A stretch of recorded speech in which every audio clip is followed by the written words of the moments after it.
Assalamualaikum warahmatullahi wabarakatuh. Kembali lagi bersama saya Siti Aisyah Handani. Setelah kemarin kita membahas mengenai materi pengertian anekdot, pokok-pokok isi anekdot, titik dalam anekdot, dan perbedaan humor serta anekdot, kita selanjutnya akan membahas mengenai struktur teks anekdot, kaidah kebahasaan teks anekdot, dan juga cara menyusun teks anekdot. Silahkan dicermati ya.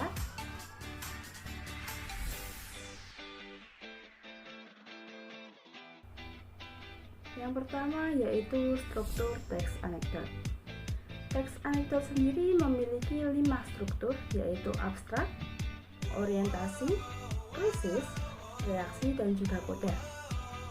Struktur yang pertama yaitu abstraksi, adalah suatu bagian awal dari paragraf yang memiliki fungsi untuk dapat memberikan suatu gambaran singkat yang sangat jelas mengenai isi teks anekdot tersebut.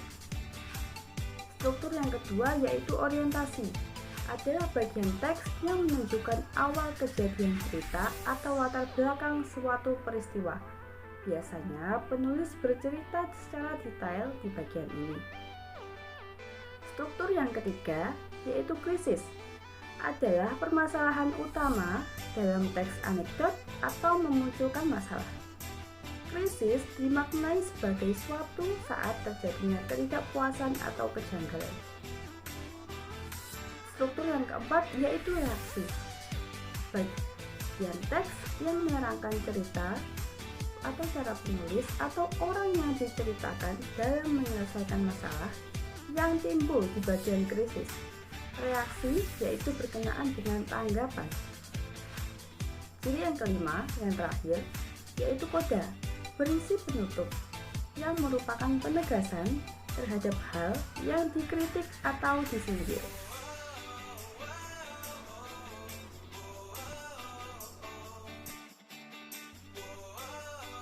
Salah satu contoh analisis struktur teks anekdot yaitu dalam anekdot yang berjudul Kaos Tahanan KPK.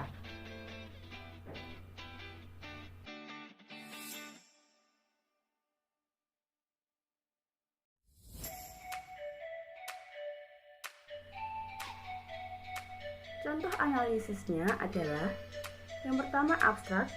Untuk abstraknya, bagian dalam abstraknya yaitu terdapat 2 orang dari partai politik, sebut saja namanya Danu dan Zaki, yang mempunyai niat yang sama dengan maksud untuk mencalonkan diri sebagai anggota Dewan Perwakilan Rakyat Daerah. Untuk bagian orientasinya yaitu setelah selesai memberikan berkas-berkas pencalonannya ke KPU di wilayah masing-masing, Danu dan Zaki mengobrol sekaligus meminum kopi di sebuah kantin. Mereka kemudian terikat dalam sebuah percakapan yang sangat seru. Selanjutnya yaitu untuk bagian krisis, yaitu percakapan Danu dan Zaki. Danu, Zak, kamu tahu kan, di negara kita sudah terdapat banyak politis yang kaya raya. Zaki, masalah itu aku juga sudah tahu dan Danu, dengan kekayaan yang mereka miliki, mereka semua sanggup untuk membeli baju yang termahal di Indonesia. Zaki, loh, maksud kamu apa ya? Danu, ya apalagi kalau bukan baju tahanan KPK. Untuk bagian reaksi, Zaki, kok malah kaos tahanan KPK sih? Dan kan aku nggak paham.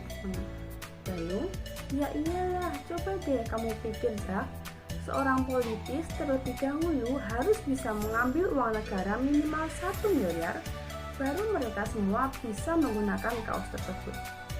Wahyu, oh aku baru paham kalau yang kamu maksud seperti itu Dan.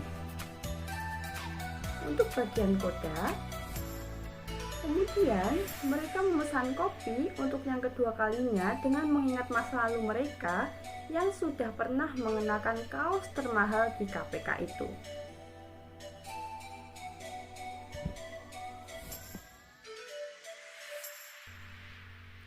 Yang selanjutnya yaitu kaidah kebahasaan teks anekdot. Teks anekdot sendiri memiliki 6 kaidah kebahasaan yang khas.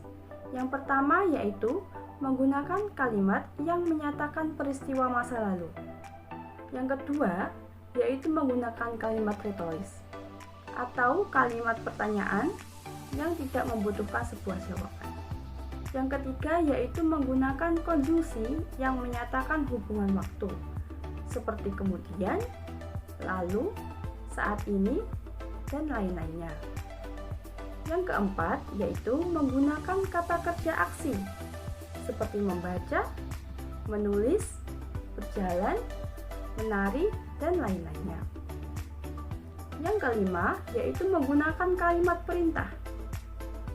Yang keenam yaitu menggunakan kalimat seru.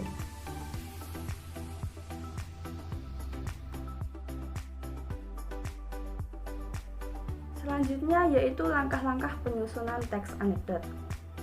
Langkah yang pertama yaitu menentukan topik yang akan dibahas. Yang kedua yaitu tentukan kritik yang ingin disajikan atau rancangan humor yang akan dimasukkan ke dalam anekdot tersebut. Yang ketiga yaitu menentukan tokoh terkait atau tokoh yang akan digunakan sebagai masalahnya.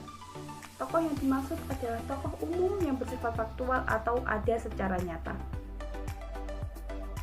Langkah yang keempat yaitu rincian peristiwa ke dalam alur dan struktur anekdot yang meliputi abstrak, orientasi, krisis, reaksi, dan koda. Yang kelima yaitu mengembangkan kerangka anekdot menjadi sebuah cerita utuh dengan memperhatikan unsur kebahasaan. Langkah yang keenam yaitu alur atau alur singkat secara awal dari awal sampai akhir sebelum disusun menjadi sebuah anekdot secara penuh.